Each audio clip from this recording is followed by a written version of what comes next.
was in the riots last night. West Hollywood was crazy. But, hopefully tonight's not as bad. Heard gunshots last night walking the dog.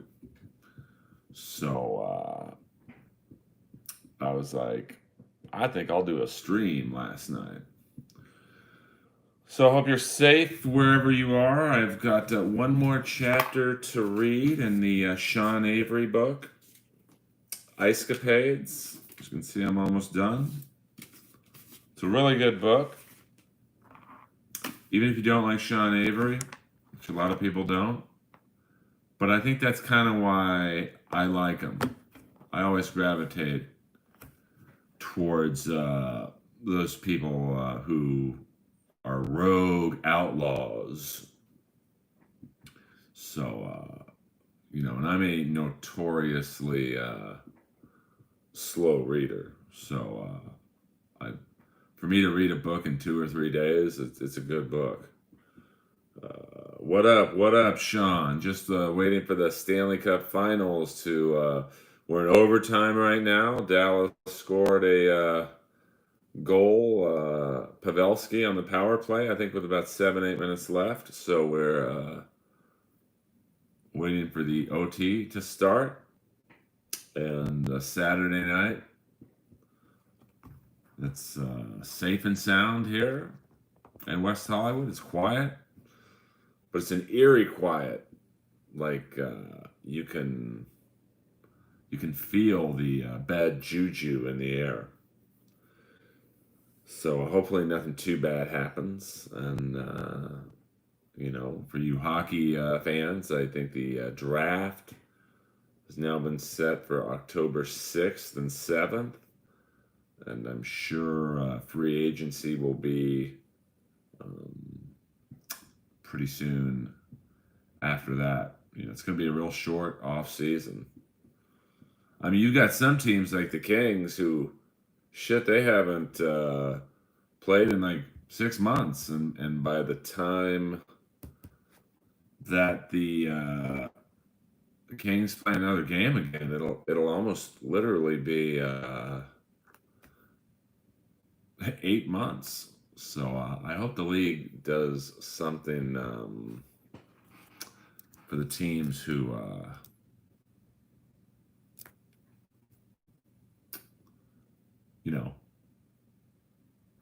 haven't played in a while.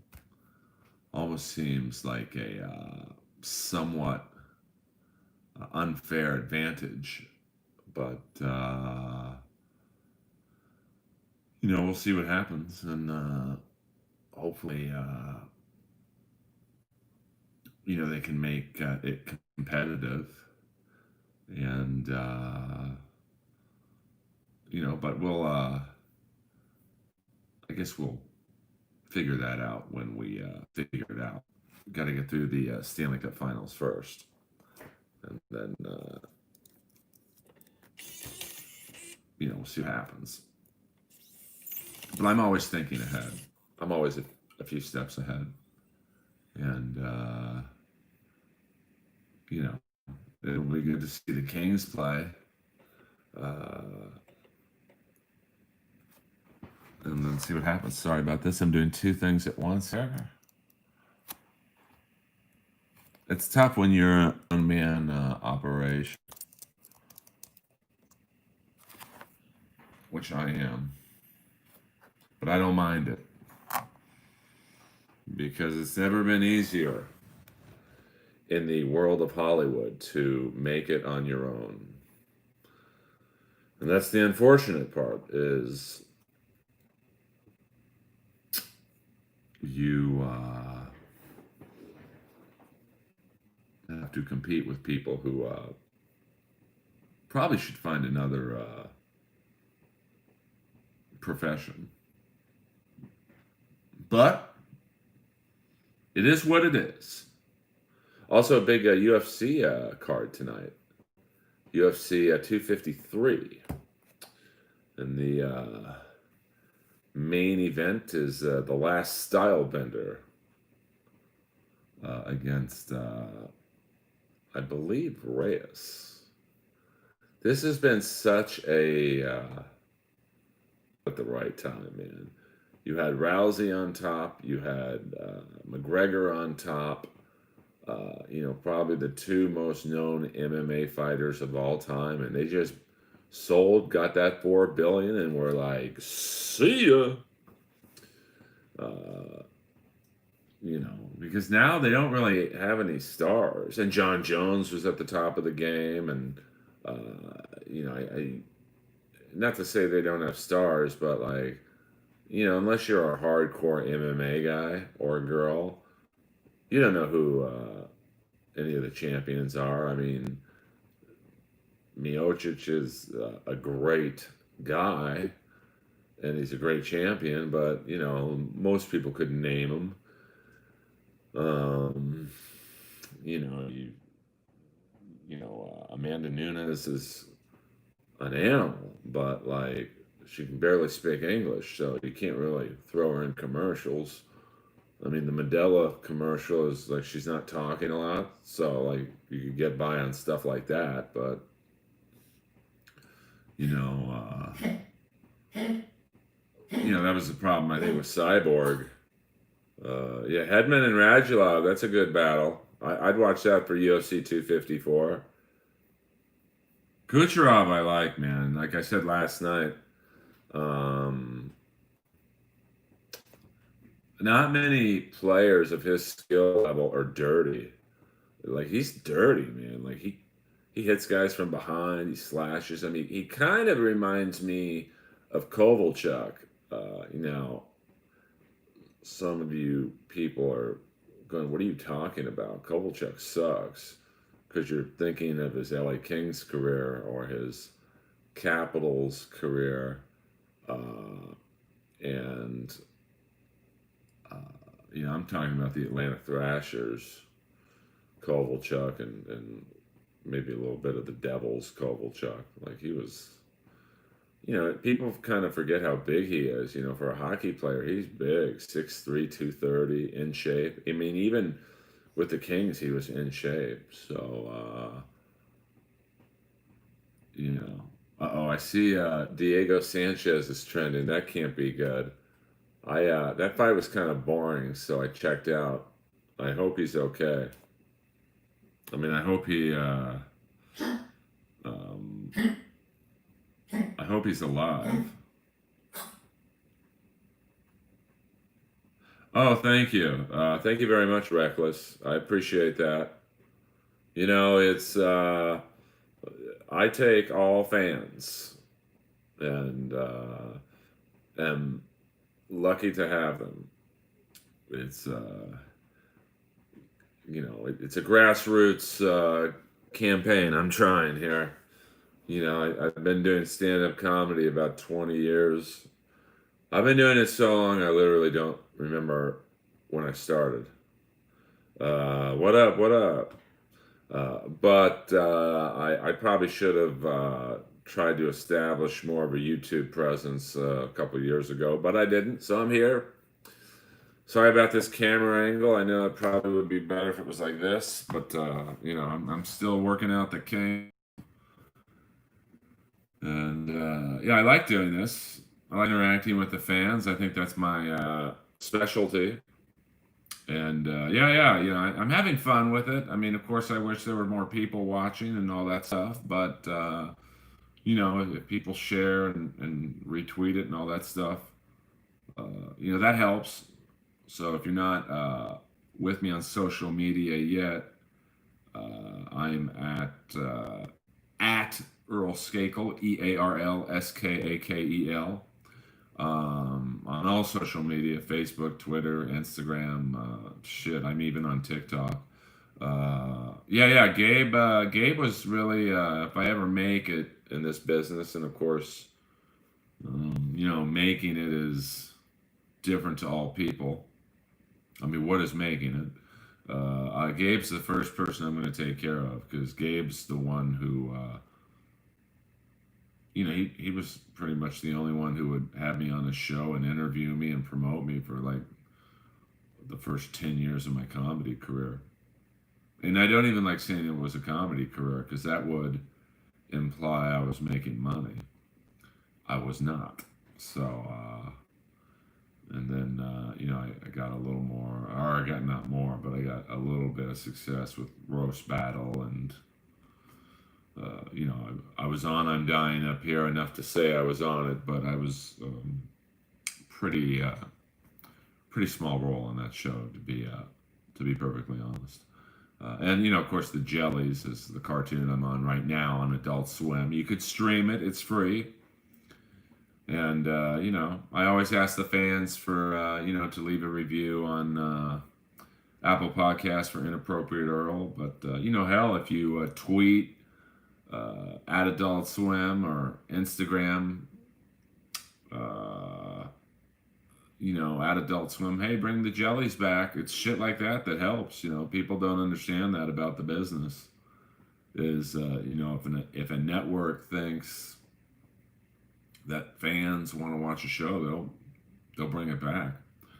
Oh yeah. I mean, I don't know what the deal is in India and Adult Swim, but I would assume you could stream it. Yeah, I'm Dying Up Here was a great show. It's funny. I was talking with Sean Avery on the DMs about it. He was a big fan of the show, and I'm still to this day a little puzzled as to why it didn't do better. You had Melissa Leo in it. She's won an Oscar, I think, in 2011. And you had great comics on it. Andrew Santino, Eric Griffin, not Jake Lacey. I mean, he's a great actor. Al Madrigal. The guest spots were amazing. Rick Overton. Alfred Molina, Dylan Baker, who played Johnny Carson. He's like that typical actor you see in everything, but you don't know his name. And we had good lead-ins. I think the season 1, it was Twin Peaks. Season 2 was Ray Donovan. But I think most of the problems with that show was, and once again, I was barely in it, but I feel I was in it enough to have an opinion on it. I really think the problem with the show was people would come up to me and be like, hey man, it's not that funny. And it's like, well, stand-up comedy's not funny. It's a tough business. That's why so many comics commit suicide and shit. Like, I've been a comic for, let's just say, 20 years, and I've probably known 10 comics who've killed themselves. So, and there's cheating, spouses or boyfriend and girlfriends cheat on each other and stuff like that. So, it's a pretty brutal business. So it wasn't a sitcom. It was like a drama mixed in with, the funny things that do happen in the world of stand-up. But, I think a lot of people were confused, because if you read the book, obviously the book was about the Comedy Store, but in the show, and I'll assume it's because of legal, they don't want to get sued. It was Goldie's, i.e. the Comedy Store, and Goldie was Mitzi, and, but then they would have like the real Richard Pryor in it. And, so many people would come up to me and be like, well, is Andrew Santino, is he Bill Hicks or is he David Letterman? I'm like, probably a combo of the two. And, well, who's Al Madrigal? I'm like, well, I mean, I see a little bit of Freddie Prinze in him. But, I don't know. And, who's Eric Griffin? I'm like, well, he got a little bit of Paul Mooney, in there.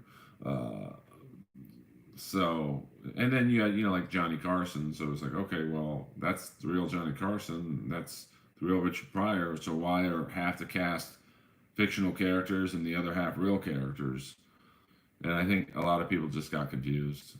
And, it was just, some shows are weird. Like, TV is a fickle business. And, frankly, I'm surprised we got brought back for a second season. But, if you think about it, you could really there's a couple seasons worth of drama you could have had. You know, you could have followed the comedy boom of the '70s and then go into the explosion of stand up in the '80s, and then, you know, I thought it would have been great to see the '90s.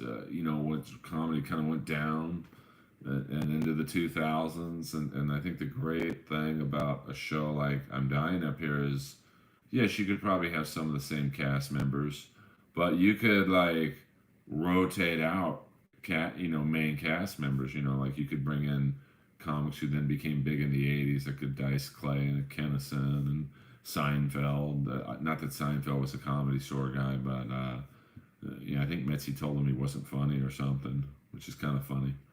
He did a spot at the Comedy Store, I want to say about like 2 years ago, where he told the story that he auditioned and Mitzi didn't pass him, and then, you know, he got Seinfeld, and I think someone asked him to come back. He's like, no, I'm good. You know, I'll stay in New York and play the seller. But yeah, I mean, it was a fun show to work on. I mean, it was, you know, it was like an acting class to be in a table read and watch Melissa Leo, you know, work. And then, like, she was like the only person who, like, most of the actors in the room were looking down at their script, and if she had a line to say to someone, she would look at them. And I mean, it was authentic. And of course, I'm sitting there in the corner trying to get my one line out without butchering it. And it just so happened that when I sat, where I sat was pretty much at the end of the table because, you know, I had the least amount of lines. And the head of Showtime, like the head guy, because he loved the show, and he was rooting for it, but he would sit right next to me. And I've never been so nervous before in my life. And I'm just doing like one line, like, hey, are we still getting our free gruel? But that was the pressure because when you have one line, you know, you gotta like make it good, and like, you know, usually my line would get like a big laugh in the room just because my voice is so deep and booming that I'd save it all up, and the energy that came from my chest out my voice, you know, everyone, as soon as I spoke, everyone would be like this for 2 seconds. But yeah, Melissa Leo is great. I mean, you know, she's an interesting person, you know, because I didn't know it was like the second day I met her. And you know, she was getting like a burrito or something, and in front of me, I'm like, "Hey, you're doing a great job capturing Mitzi's, you know, spirit." And she like freaked out on me. I'm not Mitzi. You can't say that. I'm Goldie. And I guess it was like a taboo thing to like mention Mitzi's name to her. But then like the next day when we're filming the finale of the episode, or the final scene of the episode, and I have to hold up this like TV in an awkward position, she was like saying, "Oh, hold it this way so your back doesn't hurt," and then she gave me a big hug, and like, so it was, she was interesting. And let me see here. Yeah, yes, the Piven call out was real. That happened a couple months ago, to be honest with you. And, you know, he challenged me to a fist fight in the parking lot, and I went out there to fight him. I would have whooped his ass, by the way. And he didn't come out. I guess Jeff Ross was the voice of reason, which shows you how wacky that night was. And, you know, I mean, I still don't understand how he gets Me Too'd out of Hollywood, and then he's like, I think I'll get into stand-up. Like, with what's going on in stand-up right now, where a comic a week is getting Me Too'd, I would have avoided that field of the entertainment business if I were him. But what the hell do I know? I'm like Bill Paxton in Aliens. I just work here. So, you know, I mean, he's a great actor, but he's a horrible comic and an even worse roaster, you know.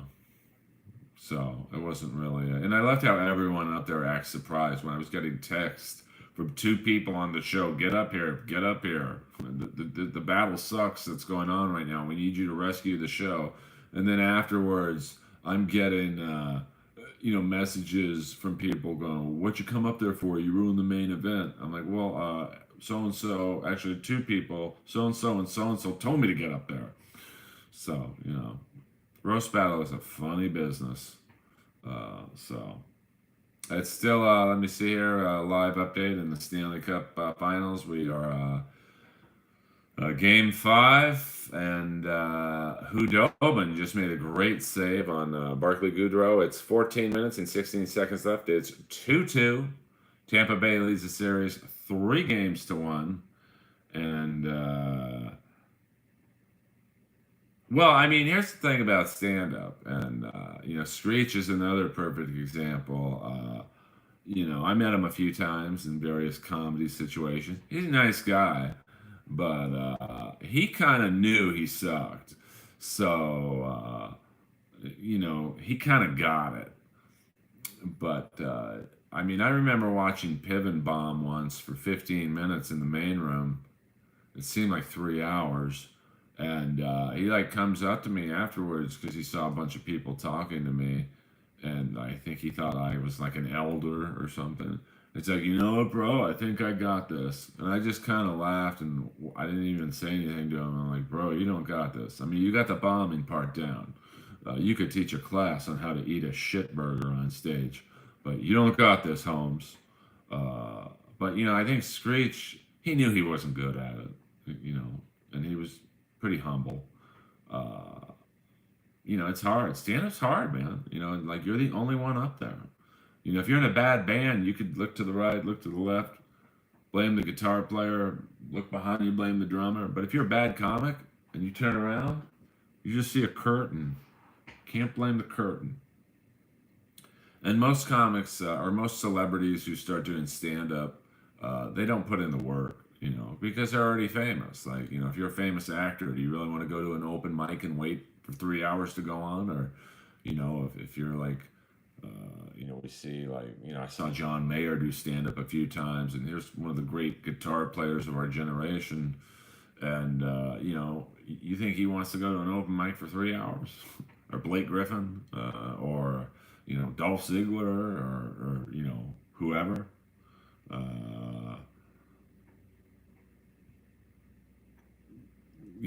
It's,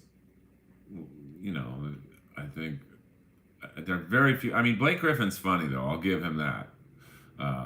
But like Screech, it's like, like I opened up for Rob Schneider for 4 years, and he was awesome, and he could have totally cheated and just did, Saturday Night Live stories or Sandler stories, and he didn't. He worked his ass off.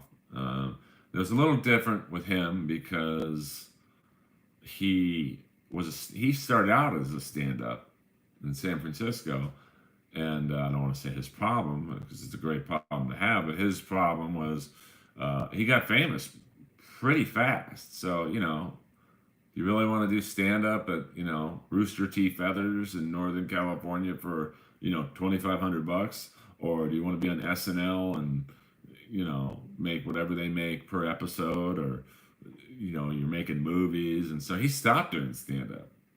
I mean, he works hard, man. I've never been around someone who works that hard, and that's why his stand-up is good. I mean, he's pumped out. What's up? What's up?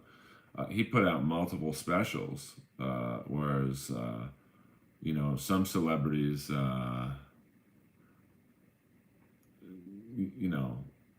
who come over from another area, they're not going to put in the work Rob did. So they're probably not going to be good at it. I mean, stand up is something like, it's like golf. I used to play golf a lot until my clubs got stolen. And I recently went to get some clubs, and I sucked, man. I was, shocked at how bad I was. Now, I played golf every day for like 5, 6 years, but probably hadn't picked up a club in 15 years. And so you can't, like in the world of stand-up, you can't have never done it at all, like a Piven or a Screech or whoever, and expect to be good at it, even if you're a good actor or a good athlete. I mean, the hardest part of stand up, sometimes can be, the hecklers and the idiots in the crowd. And I often get asked, how do you deal with hecklers? And, each heckler is different. And it's really a case by case situation. You can't really, because hecklers are different. It's like some hecklers just want to be part of your act. They think they're helping you. Here's a brief hint. You ain't helping. I can honestly say that almost every time I've been heckled, even if they're being a dick to me, they will come up to me after the show 100% of the time and go, "Hey, we were great." And I'm like, "No, I was great. You sucked ass." So, but you've got the hecklers who are mean and want to prove to their date or their fraternity, "Hey, I'm funnier than this guy." And 99 times out of 100, they ain't funnier than me or anyone else. Or you've got the drunk who he doesn't mean any harm. He's just got the liquid courage. So you've got that. And then sometimes you just get Neanderthals who, I don't know what their thinking is. So you have to treat each heckle with a different strategy, and you also, like, sometimes when the heckler's in the first couple rows, if it's a crowded room, the people in the back don't know that you're being disrupted. So you got to get the crowd on your side. And so you have to let the crowd know in the back that, you're being fucked with. Because if you just slam a guy in the first couple rows and the crowd in the back doesn't really know what's going on, they're going to think you're just being a dick. And when the crowd thinks you're a dick, it spreads. It's like that shampoo commercial. You tell two friends, they tell two friends, and within 30 seconds, you could lose the whole room and have a very hard time getting them back. Mama, mama, mama. So you have to let the crowd know. And then you flip it. Because now the heckler is looked at as the bad guy, and the crowd turns on them. So I don't get heckled too much, to be honest with you. But it happens, and like I said, you just have to, you just have to kind of, it's like being a quarterback, and you're getting blitz. There's different blitzes, and you have to kind of evaluate. Okay, is this guy just being a dick? Is he trying to impress his friends? Is he just drunk? And then you adjust your response accordingly. But I'm lucky enough, like, I'm a weird looking guy in the sense of, I'm a pretty big dude. I mean, I'm not like Brendan Shaw big, but, like, I'm big enough where I think you don't want to fuck with me. So I'm lucky enough to not get heckled. And, that's part of my training, at the comedy jungles of LA for, a long time. I've been in bars where there were gang fights. I've been in bars where there were probably murderers watching me. And I don't. So, when I'm heckled at, say, like the Comedy Store, Improv, or Laugh Factory, or, wherever, it's pretty easy. And sometimes I'll still do a biker bar or a black room or a gay bar just because I want to experience the pain. So the good gigs I get are like heaven. I do get compared to Stephen Wright a lot just because of how I speak, and it's just how I talk. So a lot of people think I'm high or lackadaisical or lethargic. This is just how I talk. I wish I was as good as Stephen Wright. It pains me to see, like, people on TikTok with millions of followers, and they put out the most unfunny videos. And Stephen Wright is, you know, probably has like 200 followers, and probably doesn't give a shit. But I love him. I love Robert Schimmel. I get compared to a lot. Um, you know, do I think the Comedy Store will ever be the same again? I mean, it's tough to. It's tough to say. It's I don't know. Nobody knows when comedy's coming back, like indoors and packed and sold out shows. I mean, it's like such a once in a lifetime, hopefully, occurrence that I mean, do I see the main room, original room, and belly room all being packed, sold out? People walking through the hallways, trying to get a picture with Joe Rogan or whoever.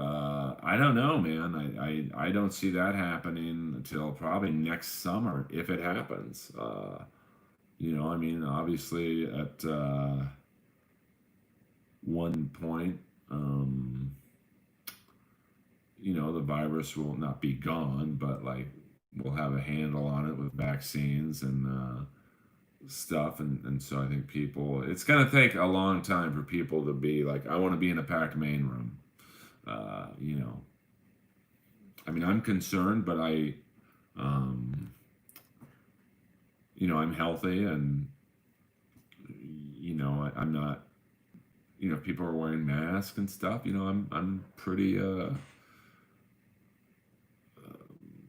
certain or whatever that I'll be healthy, and it's just, if everyone wore their fucking mask, we'd probably be back to normal. But I remember, like the first or second week of the pandemic or the lockdown. I remember walking the dog and with Chandler, and we're at the end of our street, and there's a popular bar called the Revolver, and it was packed. There's probably 200 people in this place, nobody wearing masks, and it's like, well, this is why this thing's going to last a long time. So,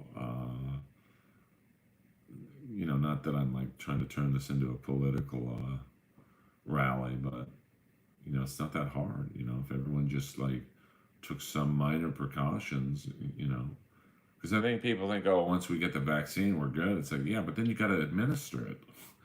Like, how the fuck are you supposed to administer it to 400 million people? And then, it's like, even if you say, okay, well, not everyone's going to need it. All right, let's say 200 million people need it. Well, how are you going to do it then?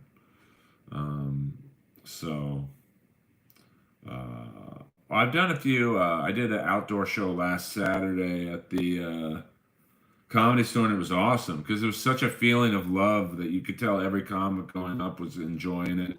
You could tell the crowd. It was in the back of the parking lot. You could tell the crowd was loving it, and it was really like everyone was cool, even comics who don't like each other. We're getting along, and the love I felt, and I just did like 10 or 12 minutes from the crowd, like they were looking at me like, oh my God, thank you for doing this. And so I'll probably go up there tonight if West Hollywood's not too crazy, because last night I was about to walk up to the store, and it was like fucking crazy, man. It was like gunshots and herds of people stampeding, not over me, but like at one point I'm walking Lois, and I'm right outside my house, and I turn around because I heard like horses coming.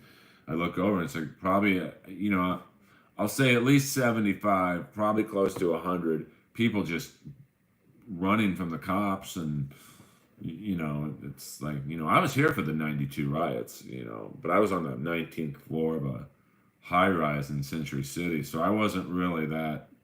My buddy who worked for Soldier of Fortune, he's a freelance writer for Larry Flint, and he would go on like these drug runs with the DEA and military organizations, and they'd give him all these weapons and stuff for free. And he came over to my unit with a big, huge box of weapons. I'm like, dude, what the fuck are you doing, dude? I don't need a rocket launcher. But I did take a Rambo knife that I still have to this day. And, you know, I just knew back then they weren't going to get into Century City, but now they are, man. They like, uh, they're getting like last night they were here. They were outside the corner of my street. Uh, and I think I'm in a dangerous area because I'm in West Hollywood, so I'm in between downtown and Beverly Hills. So the protests are starting downtown, and then right around West Hollywood, I think they get tired. So because it's a long walk or a drive, and so they kind of loiter around West Hollywood, and West Hollywood's a pretty gay neighborhood. I mean, there are straight people here. I mean, I think me and Chandler are the only straight people in my building, but you could totally tell, um, when you see some white dude who looks pretty straight walking around with a backpack and he's unshaven and he's like looking around like this. Like there were probably 20 of those last night, and they're not protesters. Those are the ones who they're not even looking to loot stores. They're just looking to fuck with people. I mean, I had an incident last night with this guy who was, clearly sizing me up. But like I said, I'm a pretty, weird looking dude. So I think he thought better of it because I could sense this guy was like trying to strategize if he should rob me or fight me. So, I started standing up a little taller, and I've got really broad shoulders, so I was like, muscling them up. Yeah, she's in Brisbane, Australia, with the Holy Moly crew. Um, well, I think it's so many different things. Like um, I think you've got the criminal element. It just is what it is, and you've also got rich kids who are bored and they see the criminal element. They're like, let's join them. Let's throw a rock through this store's window or whatever. And if there's anything worse than a criminal element walking in the neighborhood, it's a rich kid with access to rocks and weapons and all kinds of shit. Bored.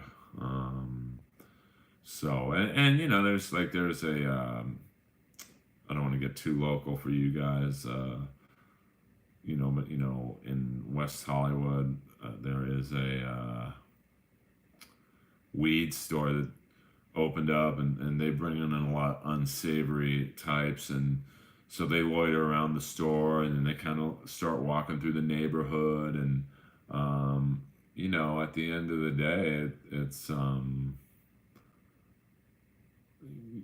they like the weird thing is that in the neighborhood where the weed store is, you have like $4 to $6 million homes. So it's the weirdest geographical potpourri of social the social order. You've got rich white people, you've got rich black people, you've got, and then you've got the people at the weed store who are like vagrants. You've got homeless all over the place, and it's just like it's like a war zone out there. I mean,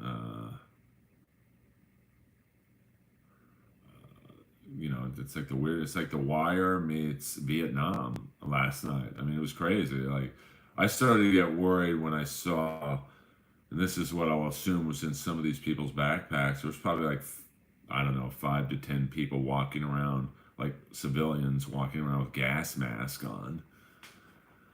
So it's kind of like, what the fuck? Something's going down. And Lois's tail was tucked between her legs, and she's never, like, it's always up wagging or, whatever. So, hopefully tonight's not too bad, but, that's one of the benefits of living right by the West Hollywood Sheriff's Station is that, they're ready pretty fast.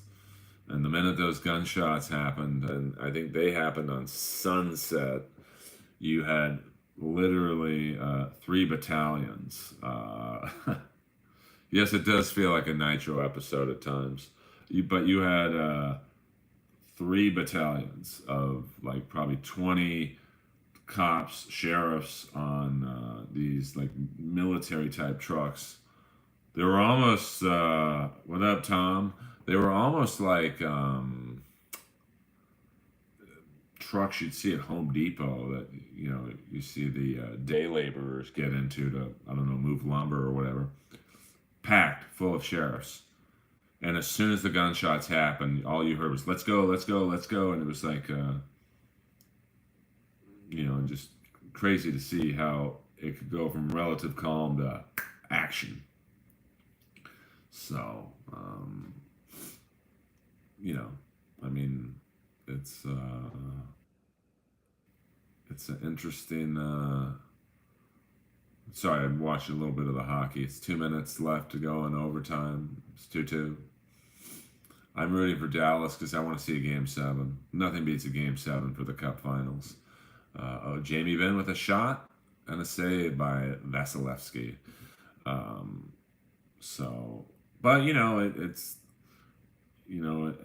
when I saw the Breonna Taylor, that none of those cops were going to get really in big trouble. Here we go. Cue up the riots. And yeah, I mean, like, I think Jordan mentioned the Citizen app. I looked at recently a house on Ogden, and it's on Ogden between Santa Monica and Melrose. And it's like, every home is like millions of dollars, and this one was it was just built, farmhouse, huge closets. I mean, it's like my fantasy house. And, thinking about making an offer on it, blah, blah, blah. And then for 1 week, I did reconnaissance. I would walk Lois there because it's close enough to where I live now, where I want to see this, because any house looks good at noon on a Tuesday. And it's right by Fairfax High. So I went there. I walked Lois there at about midnight. And it was really dark, and it was kind of gnarly, for lack of a better word. And then I said, all right, well, let me go there at 3 in the morning. Let's see what it's like. And it was like homeless walking around and just freaks. And then I said, well, let me go there at like 6 at night. I'll drive by. And, it was pretty rough. And, like I said, there's a couple weed stores, and, it's by Fairfax High. So those kids, and it's all ethnicities. It's white, black, Mexican, like, it's not just, minorities. They get bored, and they're fucking, walking around the neighborhood just looking for trouble, and, they're smoking weed and fucking, and which is great, but like, I don't know if I want to spend millions of dollars on a home there. So yeah, Ogden and Beverly's no joke. That's by Erewhon. But you'd think if you were buying like a $3, $4, $5 million home, that safety wouldn't be really a primary concern. And then I looked at a home on Sweetser. Now I apologize for you guys who are out of town, but Jordan and a few others are local. Sweetser's a really nice street. Probably the average price of a home on Sweetser is between $4 and $6 million. And this one house was $6 million. So I had my buddy who's a realtor. I said, well, let's just take a look at it. I want to see what $6 million gets you. And it's a beautiful house. The theater's amazing. The backyard was like unbelievable. That's not surprising. But 1 block down on Sweetser and Beverly, there's 2 homeless encampments. And the Sweetser and Beverly right now is so bad that the Goodwill store, they left because it was just, the crowd there was just insane. And if you go by there, and I did the same thing on Sweetser that I did on Ogden. I said, let's walk the dog there at midnight, see what it's like. And it's a little nicer than Ogden, but you're also in LA real estate, at least in my neighborhood. Oh, thank you, dude. Thank you, Tobias. when you go west, literally from block to block, it gets more expensive because you get closer to like Beverly Hills and stuff. And you go east, it gets a little dodgier and you know like so. But you know, the other day on Huntley and Melrose, there's a drive-by. Now Huntley and Melrose is right on the corner where John Legend just bought a house. I think for like $5 million. So you think, well, if John Legend's moving into this neighborhood, it's got to be pretty good. Drive-by. Next night, drive-by at on Third and basically Sweetser, Orlando area at the Pizza Parlor Berries. So yeah. See you later, Tobias. Thank you for watching. So it's just like, you know, it's so. You know, the crime, and I think Citizen, like this crime was probably always going on, and you didn't really know it because you didn't have a phone app. But you know, Citizen and these other apps, you know, they've really opened my eyes to, man, there's a lot of crime here. I love Nashville. I've been there a few times. Done a few shows. But you know, for voiceovers, I gotta stay in LA because at one point voiceovers will be back. I mean, I still audition quite a lot. Let me show you my podcast system. I think I did this last night, but this is my podcast system. Got the mics there, got the Zoom recorder there. I put the sound card in here, turn that on, speak into these mics, and then put it in the back of this, and you know, I can audition for a Netflix gig. But at some point, you know, voiceovers will be back in studios and whatnot. And to answer your question about the hockey jerseys, I don't believe I have any more Hartford Whaler jerseys. Sold my last two, which were two, I believe, preseason Jay Caulfield jerseys. For about, I think, $600 each. Before I forget to do this, rest in peace, Kamala. I bought this from Kamala himself, if you can believe that. And so, yeah, I'm out of the jersey world. But, well, yeah, I don't... you know, I have a weird shoe size, you know, 13, like, double E. Yeah, it's a true story about how I met him. I was like, your name's not fucking Jim, it's Kamala. And then Kim Chi shook my hand. He's like, I'm Steve, because it was the Brooklyn Brawler, a little inside wrestling knowledge. No, he probably didn't, bro. Coffee alone, I don't think he ever want to fight. I see... Ariel every now and then at the Comedy Store. So, well, yeah. But so I can't resell my shoes very often because it's like just I have a flat foot and it's very wide, and 13 is not a lot of people wear 13. It's like an in-between size, you know. I think a lot of people wear like, or men, my size. I mean, I'm like 6'2", 200, so I think most people who are that size, you know, wear like from a 10 to a 12, but 13. And yes, Steve Lombardi was Pat Patterson's lover, allegedly. Well, I just have a wide. I mean, I have a weird body to begin with. I mean, I'm not muscular, but like when I flex, I look muscular. You know, and I have long arms, but like these almost power lifter size legs, which I got from my mom because she had big legs. When I used to work out a lot, and thank you, buddy, thank you, I appreciate that.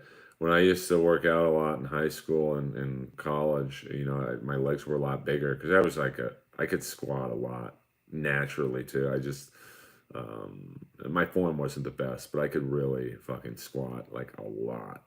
Like, I think in my heyday of squatting, I was probably close to 600 pounds, which is nothing to like a steroid growth hormoned out person, but like to be completely natural and do that, you're pretty good, pretty strong. My nickname was Junior Tom Platz. If you don't know who Tom Platz is, just look his pictures up. Platz. He had like the biggest legs on planet Earth, cut and ripped. I mean, I can't do that now. I mean, I have a torn ACL, so I'll guess like, and I'm 52 also. I could maybe, if I got back into training, um, maybe squat like 305 or something, which is pretty good. Let me show you how I work out now. Let me see here. I work out on that elliptical. I bought this elliptical, $1,250. Pretty good deal. And then, so I'll get on this after I'm done with you guys.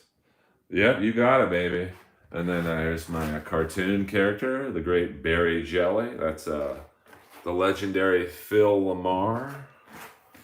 That's AJ Johnson, my wife on the show, and my daughter, Kylo Kish, who I had no idea was like this huge rapper. And I also, when I had a mullet, I mean, I never really had a mullet. There's Mark St. John, the guitar player for Kiss's Animalize album. But when I had a mullet and I wore a helmet just like that, my nickname was Baby Yager. Oh my God, what is this? Someone's been working. The Daddy Man. Daddy Man be work. Oh wait, let me pull my address out there. Whoa. Can't. Come on. Thank you, Tyler, the Creator, man. I got about 20 residual checks. I'll just show the back. It's funny. I get a lot of residual checks from I'm Dying Up Here from the Jellies, but not one from Roast Battle. Ain't that a fucking bip? Thank you, Comedy Central. Thanks for nothing. Or as my Uncle Bobby used to say, Earl, what do you get for nothing? Nothing. I know, this is my home. This is my home studio. Hopefully one day I sell all the hockey jerseys in the second bedroom and I have a Rogan-like studio. But until then, this is my actual house. So, here I am. It's intermission between the Dallas Stars and Tampa Bay Lightning. It's 2-2. We're going into double overtime. Not unfamiliar territory for the Tampa Bay Lightning. Yeah. It is weird that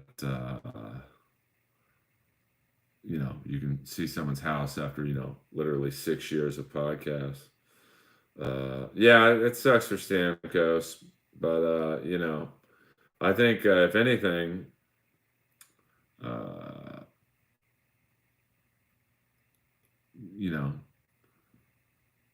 the Lightning have proven that they can win without him, so they can trade him now and get even better. Like, it's a cold business, but like if they were to trade Stamkos, they're not going to trade him to the Kings because the Kings don't need him. I mean, they need him, but like they're in rebuild. But I'll just throw this out there. Like, if Tampa Bay says to the Kings, hey, we'll give you Stamkos, this is what they would get from the Kings. Now, they're not going to the Kings aren't going to trade, but I'm just throwing this out there as what Tampa Bay could get. You'd get their second pick in the draft this year, which is probably going to be Quentin Byfield. You'd get probably their defenseman they drafted in the first round last year, Tobias Bjornfort, and probably Arthur Kaliev, who was their second round pick last year. And he's gonna be the next great goal scorer in the NHL. I'm telling you, this kid scores everywhere, and I haven't seen a one-timer like this kid has since Brett Hull. And so you'd get like at least 3 young players, and you could probably sucker the Kings into giving you like a Jeff Carter. So Tampa Bay is going to get even better, which is the scary thing. Yeah, the Kings. I mean, I don't want to turn this into hockey talk because then people will, like, hang themselves. Brody, first of all, Brody would have killed it in COVID. Uh, but I mean, the Kings have so many prospects that it's frightening how many young kids they have coming up. I mean, they have so many young kids coming up that, like, it's incompetent kids they have in the system. So it kind of almost makes it hard to say who they're going to draft because, it's they have so many young kids, they can't use them all. Like, it's frightening to me that, they're going to they'll probably get Quentin Byfield. I mean, you just can't pass on that kid. He's just too fucking good. Um, but they have so many centers in the pipeline that people are like, how can you draft another center? Well, the great thing is that they have Turcotte, who's the fifth overall pick last year. He's a center. Akili Thomas is a center. Madden, who they got in the Toffoli trade with Vancouver, he's a center. You got Gabe Velarde, he's a center. But Byfield, I think, will eventually be the replacement for Kopitar. I mean, I've been a hockey fan pretty much since birth, but I'll say 40 years. But let me say 45 years. I've never seen a team with this many prospects. Even if half of them hit, they almost don't have room for them. So, you've got a kid who 2 years ago the Kings got Jared Anderson Dolan, who was a shoo-in to make this team 2 years ago. It's like, oh, this guy will be the second line center. He may not even make the team now. So, it's probably a good time to end it. When you're talking about King draft picks, to the majority of you who don't like hockey, it's probably it's time to go. But thank you guys, the 15 of you watching. I appreciate it. If you got any last minute questions, fire them off. Because I'm about to log off and watch. What's the ETA on Brian Thompson's interview? It's tough to get people to come to your house in a pandemic. I emailed him, he never really got back to me. Patton Oswalt said he would come on when this whole thing gets better. Thorpe, Kevin Hooks from The White Shadow, said he would come on when this gets better, and have a cast member from Showgirls coming on when this gets better. Well, yeah, I mean, it's tough, Ryan. I mean, it's, I could see, obviously, it's 50-50. Like I said last night in chat, I think Dallas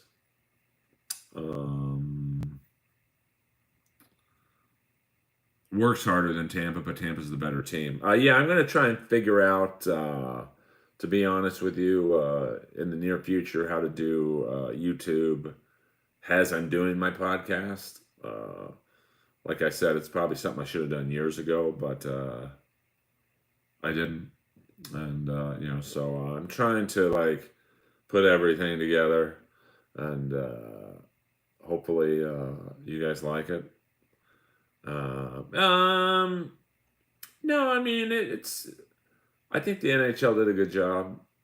I initially went on a lot of hockey podcasts, and I said an unpopular opinion, and because I just couldn't see hockey working with no fans. And I just said I wish the hockey NHL took a knee this season, and just reboot in September, and start up, and because next season's going to be a bit of a clusterfuck too, because the owners obviously want to get in 82 games, and especially the hockey's a live gate attraction, so these teams aren't making that much money because there's not one fucking fan in the seat buying booze or hot dogs or T-shirts at the team store. So, the NHL is almost doing this at a loss, I think, just to be relevant. And, so it's going to be tough. So, well, I mean, next year, they're just going to, you're going to have 3 games in 4 nights. And, you're going to have, I even have heard that they're flirting with the idea of double headers. So, all right, Ryan, I'm going to end this so you can watch hockey. To the 13 people watching, I really appreciate it. I really do. This sounds like bullshit. Uh, but, I do appreciate you guys. You guys have been very good to me over the years. You're like a small but mighty, love you too, dude. You're a small but mighty fan base, but I do love it. I do it for you guys, and I really do because, and I'm not complaining, but I'm not getting paid for this. Uh, I'm just trying to get my name out there, to be frank. Thank you very much, Reckless. I appreciate that. And I hate mentioning payment. Like, obviously at some point I want to get paid for this. Not the streaming, but, I don't know, the podcast or whatever. And NWO for life. But I really do this for you guys. And you guys, it's a pandemic. It's fun for me to talk and bullshit. It's an hour of time I'm not staring at the walls. So, if you guys, the only thing I would ask, if you haven't left a review on Inappropriate Earl on Apple Podcasts, please do. Helps me crack the algorithms and shit. And if you can, follow me on all the sites at Earl Skakel, EARLSKAKEL. Bye from India. Twitter, Instagram. The more followers I have, the fucking better I look to celebrities when I ask them to come on. So thank you guys again, and I'll probably do this like Friday and Saturday nights, and I love you all.